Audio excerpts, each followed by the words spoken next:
alrededor de qué hipótesis, alrededor de qué ideas escribió cada uno de ese ensayo, y si quieren terminar al final, hoy, 5 meses después de esa escritura. Uno normalmente cuando habla de valores y de confianza no piensa en meses, sino en años, incluso en décadas.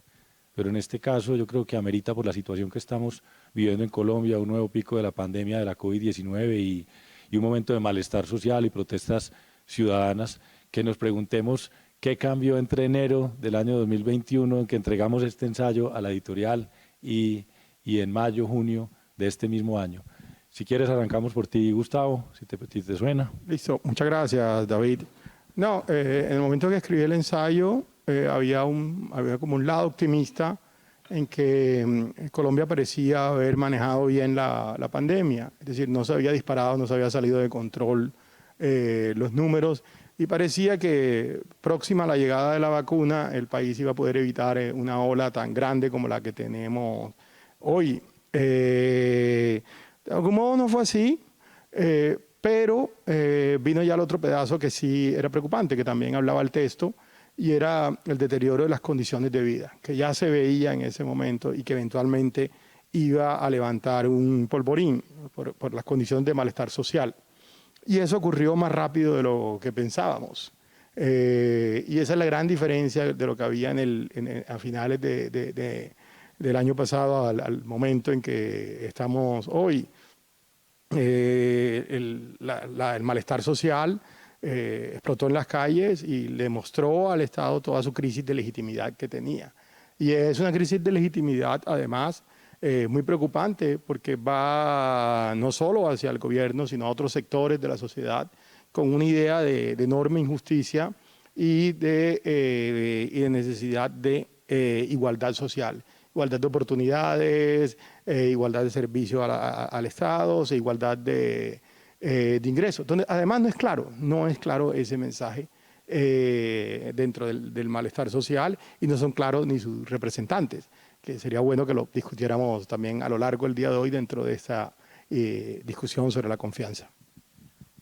Usted decía, profesor, una cosa en su ensayo, dice una cosa en su ensayo que me parece a mí muy importante, y es que al principio de la pandemia había como un saldo de legitimidad suficiente que hizo que las personas y las instituciones cumpliéramos con las restricciones que demandaba el momento, las restricciones a la movilidad, a la economía, pero al final utilizaba una metáfora que a mí me impacta, y es: usted decía que los colombianos éramos algo así como náufragos, que alcanzábamos a ver la playa, pero estábamos agotados, y usted se preguntaba si íbamos a alcanzar a tocar la costa. 5 meses después vemos que la pandemia no ha terminado. La vacunación, aunque arrancó, va a un ritmo que va a tomarse todavía unos meses y tal vez una parte del año entrante, y arrancó el malestar social, y parece que la pandemia hubiera desaparecido, y estamos, como dice, en una crisis de institucionalidad, de legitimidad, de confianza. Por otro lado, tenemos el ensayo del profesor Eslava, que también, digamos, viendo algunos de esos elementos de deterioro de la confianza, de preocupación, hacía al mismo tiempo unas invitaciones, y me parece muy interesante que hayamos comenzado por Gustavo y su ensayo, si se quiere, premonitorio, para también invitarlo a usted, profesor, a que nos cuente, pensando en qué, partiendo de qué autores, de qué miradas propuso usted que teníamos que hablar de proximidad, que teníamos que hablar de esperanza, y hace referencia al papel de los líderes, que de pronto puede ir conectando, y si Gustavo quiere comentar en algún momento lo que dice Adolfo, bienvenido. Hay un colega en nuestra universidad, ya hace parte de nuestra universidad, que ha enfatizado a lo largo de estos año y 4 meses ya, hombre, en tiempos de crisis nuestra responsabilidad es la esperanza, y que esa esperanza se construye entre todos. Pues qué mejor que, digamos, instituciones queridas como Confama, pero que también nosotros, digamos, sirvamos a ese propósito desde la Universidad de AFIT, de construir esperanza. Entonces sí, efectivamente ese es el punto de partida.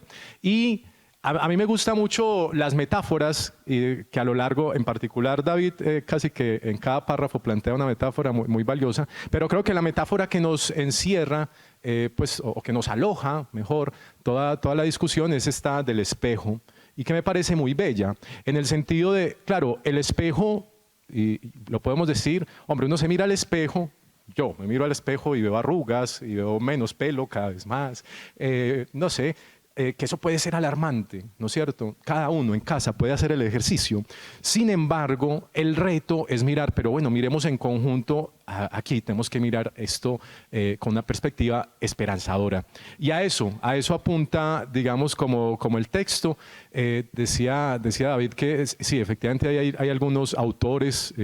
Yo en particular quisiera señalar solo un par, pero no para dar aquí cátedra, todo lo contrario, es simplemente para una invitación. Hay un par de personas que están detrás, diría yo, de ese texto.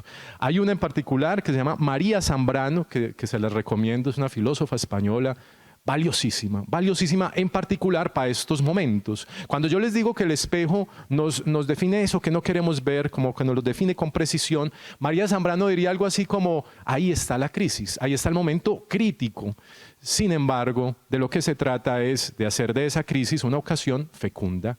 A esa es la invitación, digamos, que nos plantea María Zambrano, que yo, digamos, traigo acá y por eso como ese mensaje esperanzador, uno. Y el segundo, que me parece que también es muy vigente, que se llama Josep Esquirol, también español, específicamente catalán.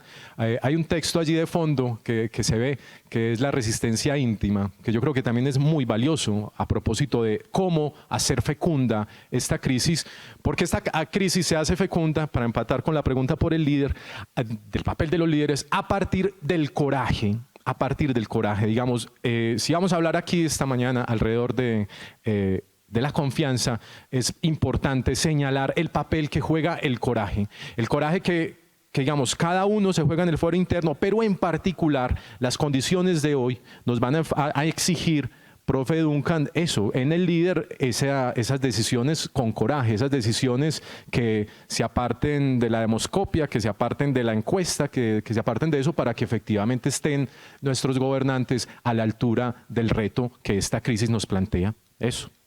Cuando precisamente, profesores, cuando en Confama decidimos apoyar el proyecto de la encuesta mundial de valores o el estudio mundial de valores, lo hicimos porque pensábamos que las sociedades necesitan verse en el espejo, para ver lo que deteriora con los años, para ver también los cambios, porque así en el espejo usted se ve las arrugas, pero también se ve los ojos que brillan.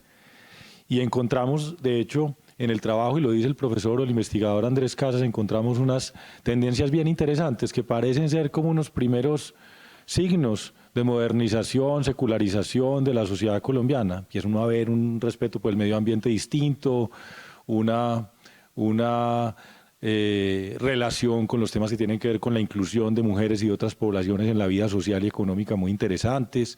Empieza el papel de los jóvenes, empieza la clase media, que las clases medias no solo son de ingresos, sino que son maneras de ver el mundo, anotarse en el promedio nacional. Y yo creo que su ensayo también un poco señala eso. Hay algunas luces de esperanza. Sin embargo, en el momento que estamos viviendo, y Gustavo lo dijo muy claramente, hay unos desafíos inmensos de los líderes. Usted cierra con eso. Yo voy a citar algo que dice en su ensayo complementario a lo del coraje, y es líderes o liderazgo audaz y responsable.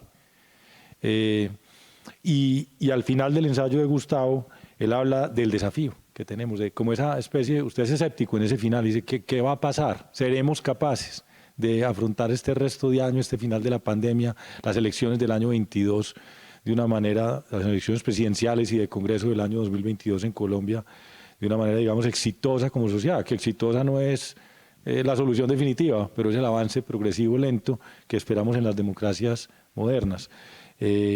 No sé, Gustavo, si quieres comentar sobre ese tema de los líderes. Usted en el fondo le pone un peso muy grande al papel de los líderes políticos. De pronto más tardecito hablamos de las empresas, pero hablemos del papel de los líderes políticos en este momento. Claro, porque el gran relato de los líderes políticos en Colombia se montó sobre una democracia que funciona, participativa, que le da opciones ya a todos los distintos partidos. El bipartidismo se acabó, hay amplia participación, pero al mismo tiempo el relato se basaba en una mejora constante de las condiciones de vida. Incluso a pesar de los excesos que cometía la clase política, excesos que se daban principalmente en temas de corrupción y en privilegios propios. O sea, la gente veía que sí se trataba de crear un discurso de igualdad de oportunidades, pero ese discurso tenía límites cuando se trataba del del uso de privilegios por el poder político, no solamente para ellos mismos, sino para sus propios clientelas. Era que quien no estaba en una red clientelar se sentía excluida. Pero eso era sostenible mientras la economía creció. Es decir, mal que bien, eso se lograba y se mantenía esa dosis de legitimidad, a pesar de todo el escepticismo y a pesar de que incluso no le gustaran a rato la clase política. El COVID nos llevó a una situación extrema porque eso que sostenía el relato de estos líderes políticos se acabó. Ahora mencionaban ustedes que la creación de la gran clase media. Si algo legitimó al Estado colombiano fue la creación de esa gran clase media, que no solo era unos niveles de ingresos, sino un acceso a un nuevo capital cultural, a formas de socialización que se convirtieron en sumamente valiosas. Y ahí estalló, porque en el malestar social no solo estuvo dado por la gran pobreza que se creó, por el hecho que las cifras de ciudadanos colombianos que no podían alimentarse 3 veces al día y que se incrementaran dramáticamente, sino porque ese sector de clase media se sintió vulnerable, se sintió que de nuevo regresaba a las limitaciones. Lo que sabemos al día de hoy es que hay 10 millones nuevos de pobres con la pandemia y eso es casi un 10% de la población. O sea, el incremento fue un 10% de la población, perdón, 5 millones de pobres. Eso fue mucho. Y todo apunta a que la clase política, los líderes políticos no han logrado inventarse un nuevo discurso alrededor. Un discurso en que asuman las responsabilidades que tuvieron, en el hecho de no haber cedido en sus privilegios y de no ceder a futuro, en decir, ok, nosotros no podemos seguir gobernando sobre la base de estos privilegios, aquí hay que hacer una serie de concesiones, ya hay que abrir el sistema a que los méritos sean más creíbles. La sensación que hay es que quienes están dirigiendo el país no tienen los méritos y además de eso son incapaces de poder resolver nuestras necesidades esenciales, es decir, los apremios esenciales de la sociedad. Y esa falta, ya ese agotamiento de ese relato viejo, llama a que o se hace un nuevo relato, y creo que los líderes tienen que ser en ese sentido más agresivos, más creativos, o eventualmente pueden ser reemplazados. Y ese es el temor, además, a salidas populistas, es decir, a salidas en que el pueblo esté por encima de sus instituciones y el pueblo se encarna en algún tipo de individuo que va a ofrecer unas soluciones milagrosas con los antecedentes que hay de lo malo que puede salir ese tipo de salidas.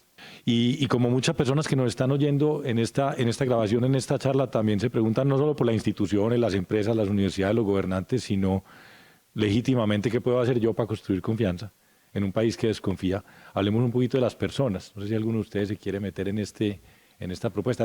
La responsabilidad de los seres humanos de construir confianza. Gustavo en algunos de sus textos ha hablado sobre las relaciones que tenemos los colombianos entre nosotros, la predisposición a cumplir un contrato, una promesa.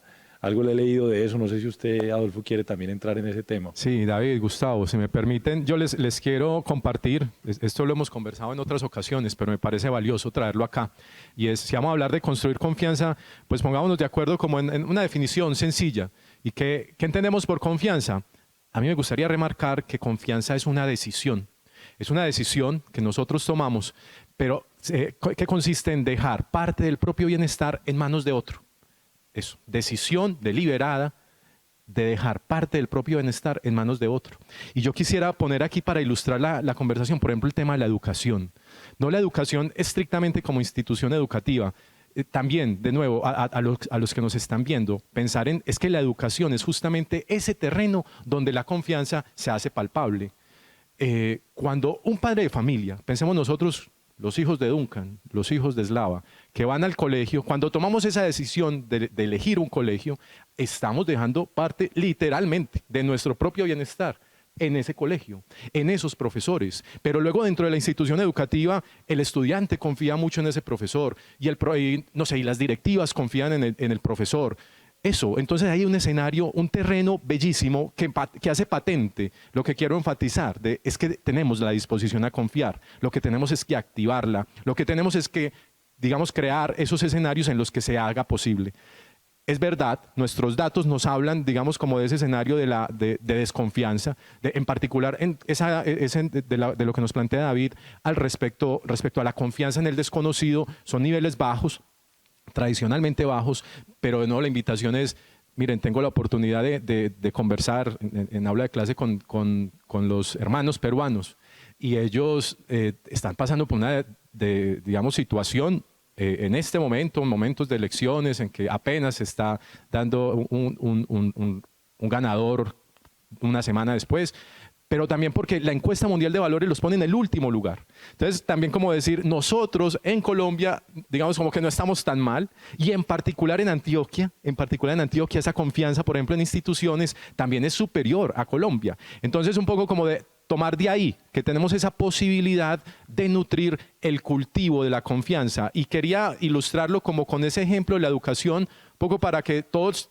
digamos, ejercemos esa confianza cuando llevamos a nuestro hijo al colegio, pero también cuando alguien mayor elige la universidad donde estudia, cuando estudia un posgrado, son, digamos, relaciones de confianza que de ahí podemos pegarnos para esa construcción de confianza, para ese cultivo de la confianza. Eso.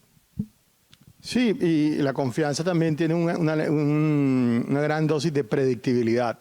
Es decir, de saber que si yo pongo mi bienestar o mi capital o mis bienes en manos de otra persona, hay una alta probabilidad de que vaya a ser lo que se pactó. Y siento que una de los grandes retos del COVID es que la confianza se perdió, porque ya no se trataba de voluntades, si la otra persona iba a cumplir o no. Se trataba que había unas circunstancias extraordinarias en que era difícil que pudieran cumplir. Y las personas tuvieron que apelar ya en los intercambios más a la familia que a desconocidos por el propio COVID. Es decir, no se podía socializar o interactuar más allá de donde se tenía cercanía con los familiares, sobre los que no había un riesgo de contagio o sobre los que, a pesar de que existiera un riesgo de contagio, pues debían mantener una situación mucho más cercana. Entonces uno pensaría, todavía no hay mediciones, que por ese lado, porque por otros lados puede ser favorable para la construcción de confianza, por ese lado el país ha podido retroceder algo en esa confianza entre las personas, entre el uno y el otro. Ahora, en el largo plazo lo interesante va a ser es qué se puede hacer por eso. Es decir, ¿quién puede decirle, bueno, esto fue una circunstancia extraordinaria? Muy probablemente aquí a fin de año debemos estar ya en situaciones casi de normalidad. La vacunación debe ser más alta y la seropositividad, que es algo que tampoco se ha hablado.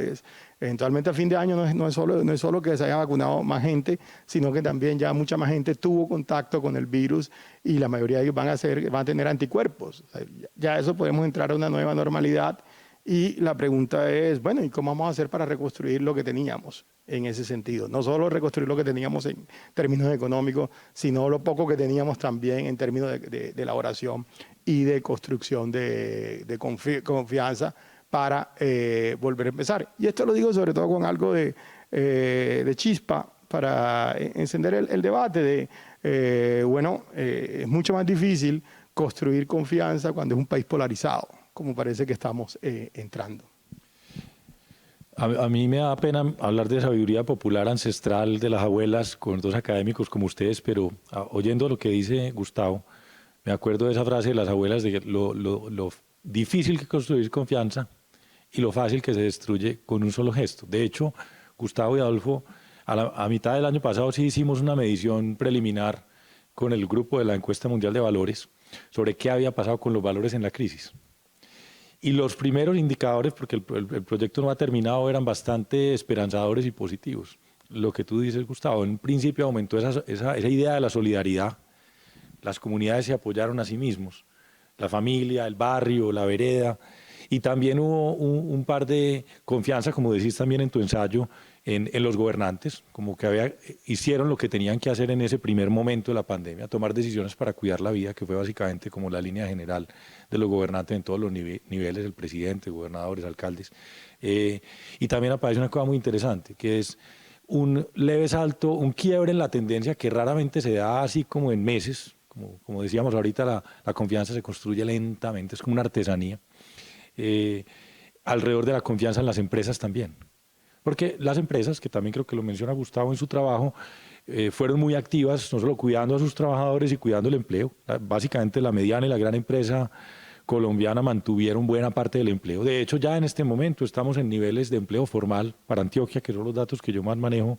El informal no, el informal está muy deteriorado por ese fenómeno de la informalidad laboral y empresarial que tenemos en nuestro país. Pero el empleo formal ya está en niveles de prepandemia. Y también el apoyo que las empresas y el sector empresarial le dieron en todas las regiones al sistema de salud, ayudando a comprar UCIs, etcétera. Aparecieron como unas chispas, como decías vos ahorita, ya no de la polémica o de la controversia, sino como de la esperanza. Sin embargo, yo creo que no entendimos, no sé ustedes qué opinan de esto, lo pongo aquí en la mesa para que lo discutamos y les suena, no entendimos esa fragilidad, ese proceso histórico, ese relato ambiguo de que vamos todos a progresar algún día, vamos a llegar, vamos creciendo lentamente, pero por otro lado era evidente los privilegios de algunos políticos, un mal funcionamiento del Estado en la distribución, etcétera, etcétera, y no entendimos esa fragilidad. Y por eso tal vez estamos en este momento en el que estamos, se abusó un poco de se volvieron los cierres, se presentó una reforma que no era popular y de pronto era inoportuna, por más necesaria que fuera desde lo fiscal, el equilibrio del país en ese tema financiero. Tal vez no fuimos capaces de ver esa fragilidad y vimos que la gente estaba confiando mucho y más o menos todo parecía tranquilo y no vimos el proceso histórico y nos confiamos en esos quiebres. Popularidades de los gobernantes también subieron un poco el año pasado, ustedes lo vieron. No sé, tal vez, Gustavo, alguna vez te leí o te oí que hay una correlación entre el papel del Estado y la confianza entre las personas, porque como aquí el Estado uno no está seguro de que lo cuide, la vida, la seguridad económica, etcétera. Ahí les pongo ese tema sobre la mesa. Hubo como un depósito de confianza al principio de la pandemia, de mucha solidaridad, de que todos tenemos que cuidarnos. Pero llegó un punto de agotamiento muy dado por, como decíamos previamente, por el deterioro de las condiciones de vida y creo que por un fallo político, sobre todo un fallo político, no tanto en la reforma tributaria en sí, que era necesaria, sino en la forma como se presentó. Si podríamos durarnos mucho tiempo hablando de los errores en esa presentación, creo que es suficiente decirlo como que ahí hubo ciertos errores que tuvieron un costo muy grande en la forma como se presentó la reforma tributaria, sobre todo en el hecho en que no se hizo consenso social ni político antes de hacer esa reforma tributaria. Se pensó que se podía sacar a rajatabla y eso sirvió de detonante. Y en ese momento sucedieron los paros de siempre. Hay una maquinaria organizada para hacer paros, pero el alcance de esa maquinaria es muy distinto si existe un enorme respaldo social. Y el malestar social le dio ese respaldo. Al inicio del paro, el 73-75% apoyaba las manifestaciones, al día de hoy está llegando casi al 90%. Es decir, el malestar sigue ahí. Y ahí es que quiero meter yo el tema de las empresas, porque gran parte del malestar tiene su origen económico y la idea de una élite que se ha concentrado los recursos y que se despacha entre ellos. Y se despacha entre políticos, élites económicas, y no se sabe quién es. Es esa idea de la gran oligarquía como casi un modo de conspiración. Y eso afectó mucho la confianza en las empresas, que es la gran paradoja. Las empresas en un principio eran muy bien vistas y luego cuando llega el malestar social, ahí todo queda como mezclado. Y es tan paradójico que el discurso en contra de oligarquía o de grandes empresarios, de los ricos, no se ve incluso en las mediciones que sacan sobre la visión de los empresarios, que es la gran paradoja. Mientras se habla de una oligarquía que hace todo lo posible por acumular riquezas, por otro lado, la imagen, la encuesta de Inbamer sobre los empresarios, de las empresas, no los empresarios, la empresa, la imagen buena del 68%. O sea, la gente está con los empresarios. Y con las empresas, perdón. Y ahí es donde uno reclama la voz del empresariado. O sea, una voz que salga a hablar con la opinión pública y que les digan, bueno, señores, es decir, nosotros estamos haciendo nuestros esfuerzos para salir de la crisis, hemos puesto esto todo en el COVID y queremos seguir solucionándolo. Y queremos solucionarlo, pero no nos pueden ver a nosotros como enemigos y no somos esa masa uniforme, oligarquía, quieren decir. Y la mayoría de los empresarios no son los grandes ricos de este país. O sea, los grandes ricos de este país no llegan a 20, 30, es decir, aquellos que puedan tener una incidencia real en la política. Algunos simplemente hacen lobbying con un congresista, pero es algo muy restringido. Y eso proviene también de un defecto que creo que es una falencia, no defecto, una falencia que han tenido los empresarios para crear un relato sobre ellos mismos. Y esa falencia ha sido que siempre han querido hablarle directamente a la clase política. La voz de ellos es a quienes dirigen el país, ya han tratado de evitar lo máximo posible de hablarle al resto del país.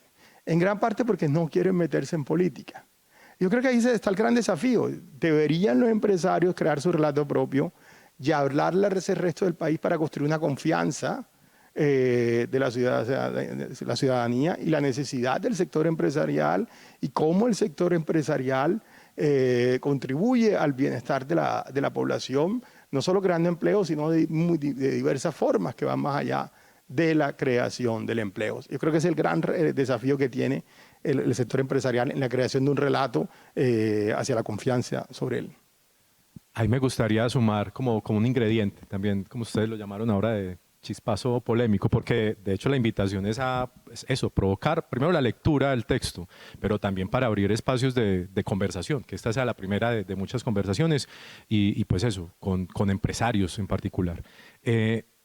Allí yo diría como un consenso, y si me permiten usar la palabra, es algo así como que nos falta calle, y me meto ahí en el nos, porque digamos, aquellas entidades que están llamadas a ser protagonistas de los procesos de decisiones públicas, quizá confiamos mucho, digamos como en esta institucionalidad, muy en sintonía con lo que está diciendo Duncan, y si se quiere nos apartamos.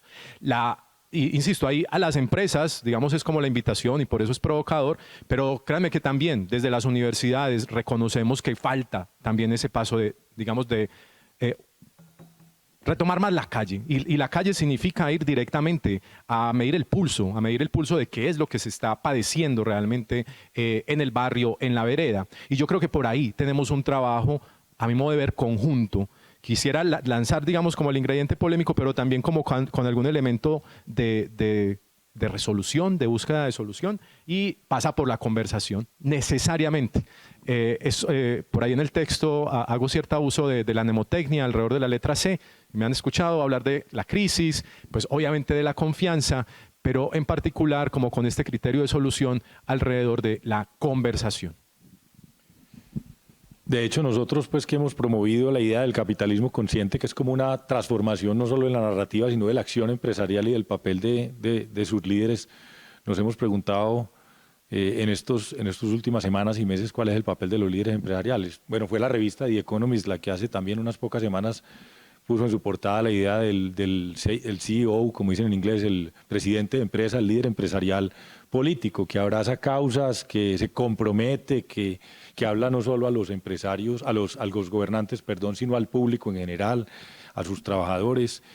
Pero vos tocas un punto, Adolfo, que yo creo que sería muy interesante y que tiene que ver todo con el tema de la confianza, y es la capacidad de escuchar, que es condición necesaria para la buena conversación. Tal vez era el rector de la Universidad de los Andes, Alejandro Gaviria, el que decía demasiado ensimismamiento en el sector empresarial, en el sector de los líderes políticos, pues ya lo dijo Gustavo, pero ese ensimismamiento genera una especie de burbuja que se tiene que reventar. Una joven líder, activista, ciudadana, me decía la semana pasada, hay que romper esa burbuja. Hay que romper esa burbuja porque si no la conversación es un diálogo, no hay diálogo, es un diálogo de sordos. Entonces, ¿cómo romper esa burbuja? Ustedes que saben, usted que ha trabajado tanto el tema de ciencias del comportamiento, el tema de los pequeños empujones, el respeto a la libertad, pero al mismo tiempo mover los cambios culturales, ¿cómo construir esa nueva narrativa de los líderes empresariales si no es saliendo a la calle, si no es escuchando?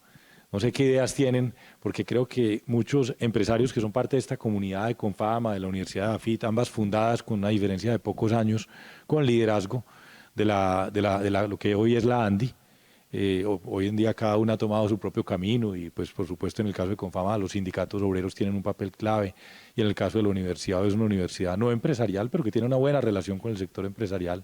Entonces esos empresarios tampoco es que ahora van a empezar a ser responsables. En esta región hay un poquito más de confianza, en Antioquia tal vez un poco por eso. Ahora habría que analizarlo mejor porque fueron capaces esas empresas de crear instituciones como estas y de promover de alguna manera el desarrollo social, pero parece que eso ya no es suficiente. Además lo hacían con bajo perfil, que también te entiendo, Gustavo, que se tiene que acabar. A mí me gustaría señalar ahí un aspecto que me da tu pregunta pues alrededor de estudios del comportamiento y es lo siguiente, enfatizando digamos como en el lugar que ocupa la conversación para cultivar la confianza. Y en particular también hay otra invitación, hay un autor, Josh Lakoff, que escribe un libro, imaginen esto, el libro se llama No pienses en un elefante.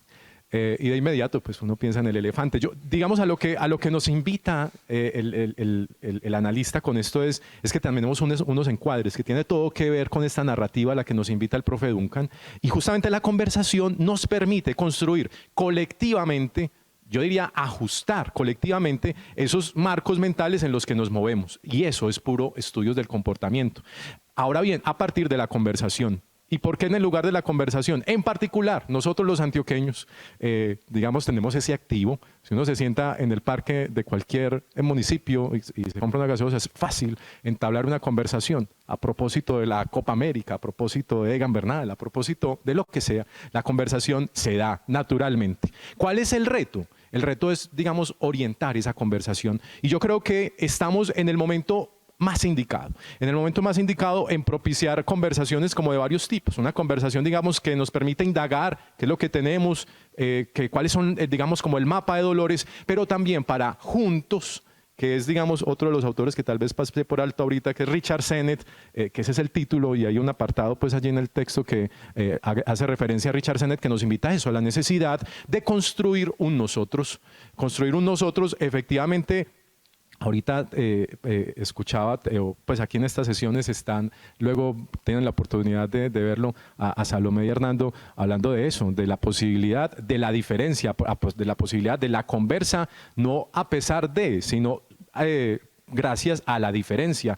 Eso es, digamos, lo que puede enriquecer ese relato, esa construcción del relato, un nuevo nosotros en donde todos nos sintamos partícipes.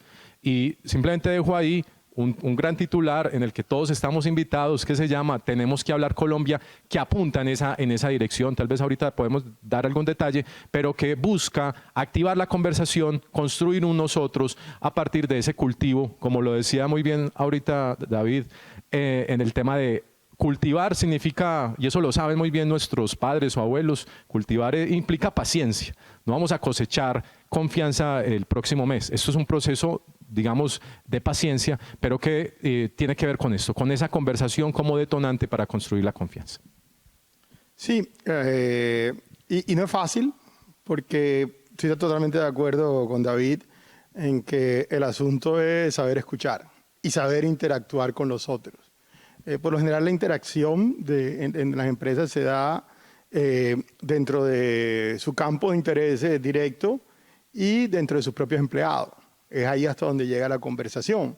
El problema es si se extiende, cómo extenderlo más allá de sus propios empleados para que la voz pública de las empresas deje de ser la voz de un sector de interés. Se convierta ya simplemente en los intereses de las empresas, sino que comienza a democratizar los intereses. Es decir, plantear sus intereses dentro de todo el contexto de la sociedad. Lo primero es que tienen que salir de la timidez. La sensación que uno le da cuando interactúa con las empresas es hay una enorme timidez de tener voz pública. Es decir, hemos hecho muchas cosas, pero somos mejor no decirla. O creemos que esto está muy mal por parte de la clase política, pero es mejor no decirlo. Es todo el tiempo tratando de callarse a sí mismo porque sienten que se les puede venir muchos problemas si hablan. Y creo que la única manera en que podrían hacerlo es si tienen en consideración diversas voces. Es decir, no solo hablar como ellos, sino hablar de lo que están viendo en el ambiente donde están funcionando, incluso donde aquellos sectores que no tienen una relación tan directa con ellos. Si van hasta allá, seguramente se darían cuenta, incluso primero que los políticos, del malestar social existente. Porque si algo pasó en la crisis reciente, y uno podría ser muy crítico, no solo el gobierno, sino la clase política en general, es que nadie se dio cuenta hasta dónde lo estaba llevando.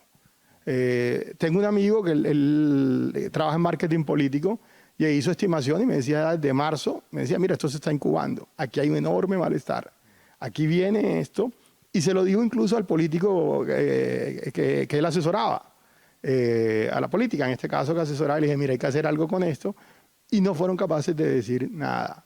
Entonces, es esa capacidad de diálogo, además un diálogo en dos direcciones, en que se pueda llevar a que el relato no se quede en el campo de intereses gremiales, sino que vaya a un relato hacia toda la sociedad en el que se pongan los intereses ya del sector empresarial como tal dentro de las demandas de la sociedad en su conjunto, lo que le daría una enorme legitimidad al sector empresarial. Las instituciones para respetarlas, para cuidarlas y también para adaptarlas y evolucionarlas, pero nunca para destruirlas. Lo mismo las empresas, lo mismo las universidades, para reconocer sus avances. No reconocer los avances es un ejercicio político muy común, pero es siempre destructivo, siempre violento, muchas veces termina en violencia. Y al mismo tiempo pensar cómo reformamos estas instituciones, cómo transformamos las universidades para abrirlas, cómo transformamos las empresas para conectarlas con la realidad social y con esa responsabilidad de líderes sociales que les impone el siglo XXI. Pues les agradezco a ustedes esta conversación tan divertida, tan interesante, pudiera durar mucho más tiempo, seguramente podemos continuarla en otra oportunidad, que continúe siempre la conversación. Les dejo una frase que me regaló una vez un constructor de paz en Irlanda del Norte y dijo que la primera responsabilidad para trabajar en inclusión, que es una de las tareas importantes que tenemos en este país, en Colombia, es reconocer el privilegio. Y en este caso el privilegio de los líderes, no solo los líderes que ostentan poder formal, sino los líderes que tienen la posibilidad de, como dijiste Gustavo, hacer llamados. Creo que ese es el llamado que nos corresponde en este momento, a seguir conversando.